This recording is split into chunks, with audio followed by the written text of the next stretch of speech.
Hi, I am Kaylee, also known as Rosie's Reptiles on pretty much all social media platforms. Being a content creator on TikTok, Instagram, and YouTube that primarily educates on reptile care and proper reptile care, that everybody starts somewhere, including myself. So I was actually looking at pictures of my old setups and I figured I would make a video about the top 10 biggest mistakes I see new reptile keepers making. The first mistake I see a lot of new reptile keepers making is using coil UVB over linear UVB. This one's kind of funny because in pet stores, coil UVB is more readily available than linear. I can walk into my local PetSmart and I'll see shelves and like racks of coil UVB, and I'll see maybe 1 or 2 racks of the proper linear UVB that you want for your reptiles.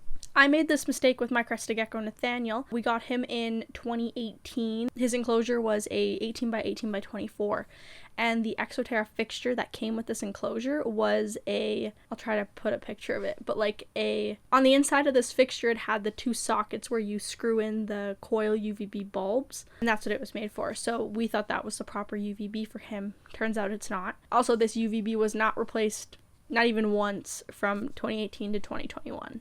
Now, let me explain why coil UVB is just not great and why you want linear. If you think about it, you can compare a coil UVB bulb to a halogen bulb. So with a halogen heat bulb, they give off a very concentrated amount of heat, right? With a coil UVB bulb, they also give off a very concentrated amount of UVB. This can be very, very dangerous for your reptile, as too high of a concentration of UVB can cause burns and even make them sick. This is why linear UVB is so important, because it equally distributes the amount of UVB given off.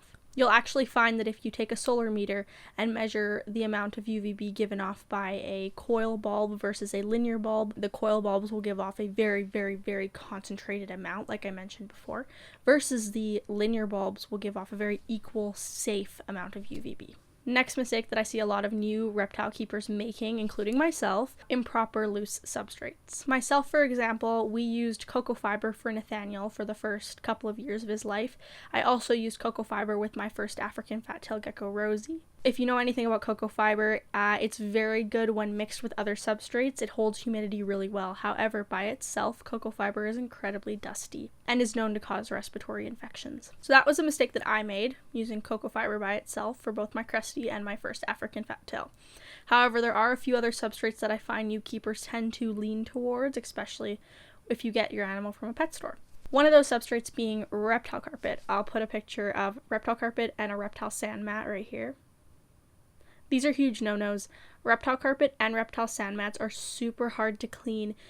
New keepers may look at them and be like, oh, this is really, really hygienic and so much cleaner than dirt. Well, it's actually not. The fibers on these mats and carpets harbor so much bacteria. They're also notorious for ripping out nails and teeth, so they're best avoided at all costs. Another substrate option that a lot of new keepers tend to lean towards, especially for some reason with like bearded dragons and leopard geckos, is calcium sand and vitamin sand. Now, to be fair, they are advertised with a leopard gecko or a bearded dragon on the front of them, but these are not safe loose substrates. For one, they can actually clog your reptile's pores and cause an infection. Another little reason why you shouldn't be using calcium sand or vitamin sand is that leopard geckos actually can regulate their calcium intake, so they can sense when they're low on calcium and will go seeking out a calcium source.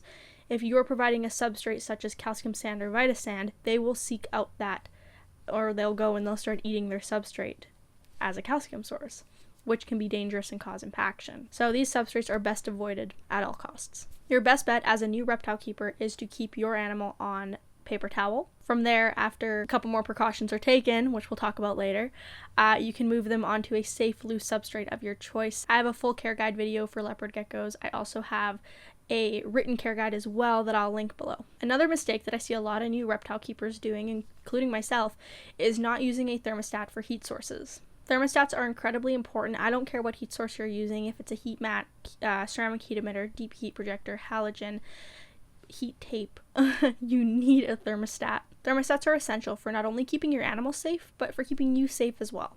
Thermostats have a sort of kill switch in them, so if there is too much electricity going to that bulb and that bulb is starting to overheat and it's not being controlled anymore, the thermostat will actually break, killing all power to that bulb. I made this mistake as a new reptile keeper. I didn't use a thermostat for my African fat-tailed gecko Rosie when she had her ceramic heat emitter. I didn't think I needed one as I was using nano bulbs and they didn't get very hot. But regardless, you still need a thermostat even if you're using little nano bulbs. Next mistake I see a lot of new reptile keepers making is feeding freeze-dried or dead insects to their insectivores or omnivores. I did actually make this mistake.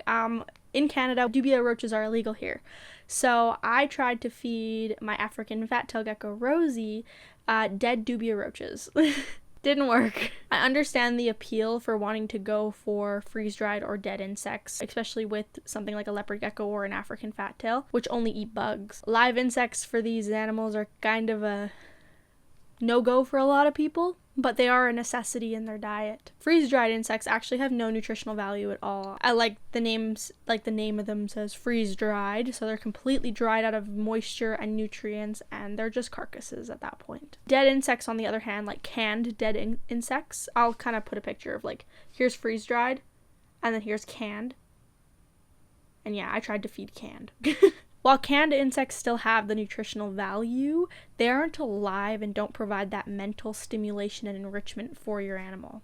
So these are just best avoided at all costs. And honestly, your only option is to feed live insects. Next mistake I see a lot of new reptile keepers making, especially with leopard geckos and African fat-tails, is not providing a humid hide. This was another mistake I also made as a new reptile keeper. I didn't provide my African fat-tailed gecko Rosie with a humid hide to start. I actually didn't for quite a while. I think I had her I didn't provide one until probably August, and I got her in November.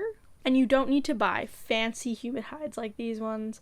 These ones are linked in my Amazon storefront, but you don't need to get fancy ones. You can actually make like a Tupperware humid hide. And it's basically just a Tupperware container with a hole cut in the side with moist paper towel on the inside. You could actually decorate this if you wanted. There's a lot of things you could do with this if you wanted to make like a custom humid hide. Totally up to you.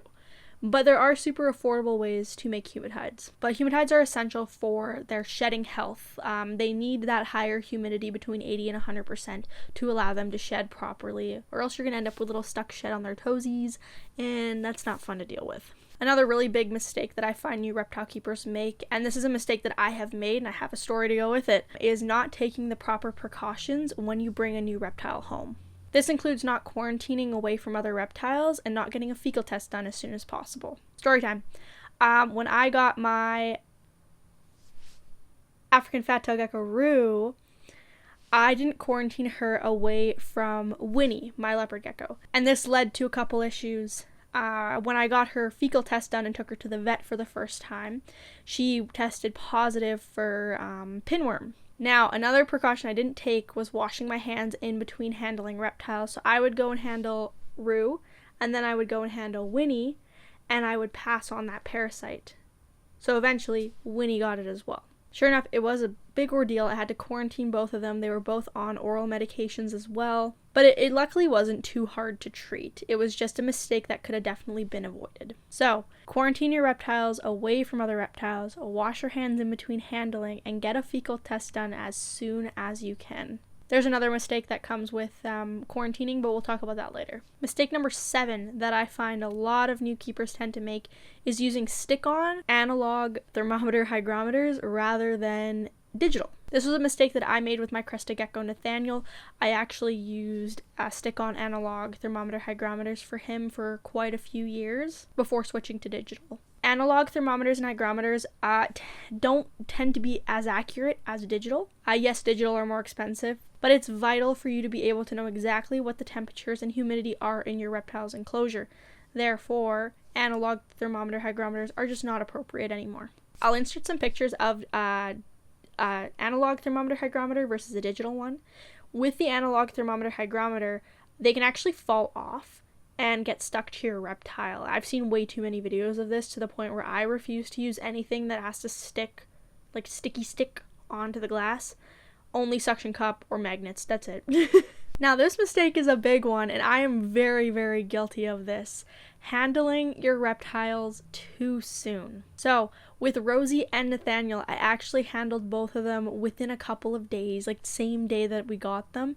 I did not let them adjust to their enclosures, and it was, yeah, just not great. With new reptiles, you want to give them at least a week without handling, just to allow them to adjust to their new environment.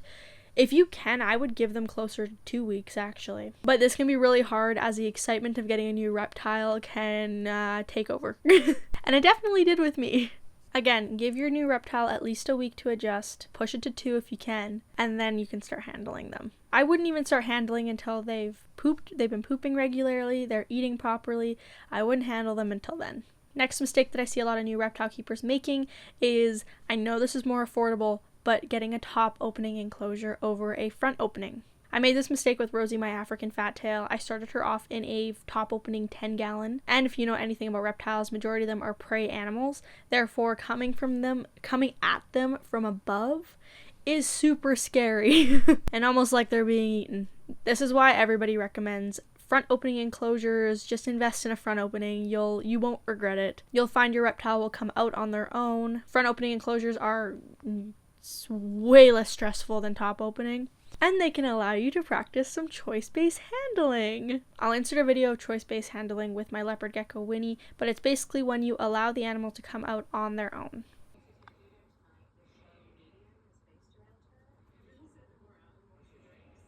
But yeah, avoid top opening enclosures.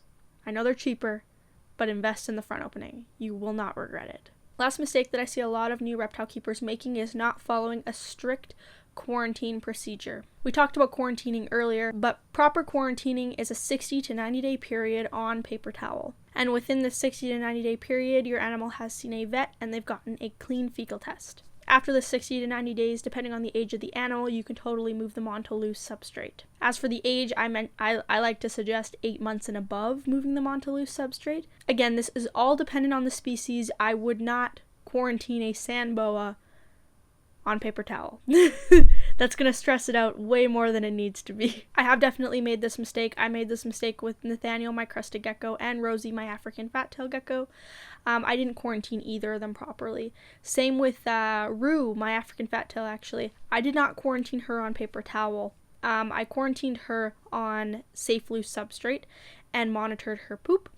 But again, I didn't really follow a proper quarantining process. So hence why Winnie ended up getting parasites as well. So don't do what I did. Quarantine your animals properly. So yeah, those are my 10 mistakes that I see new reptile keepers making. I'd love to hear your feedback. And if there's any other mistakes that you might have made, or that a new reptile keeper that you know of has made. But again, this is a safe space, so please don't be calling people out in the comments. We all start somewhere. It's important to remember that. And reptile keeping and the advancement of reptile keeping in general would not have happened if it weren't for the mistakes that we have made. But yeah, thank you guys so much for watching. I really appreciate it, and we'll see you guys in the next one.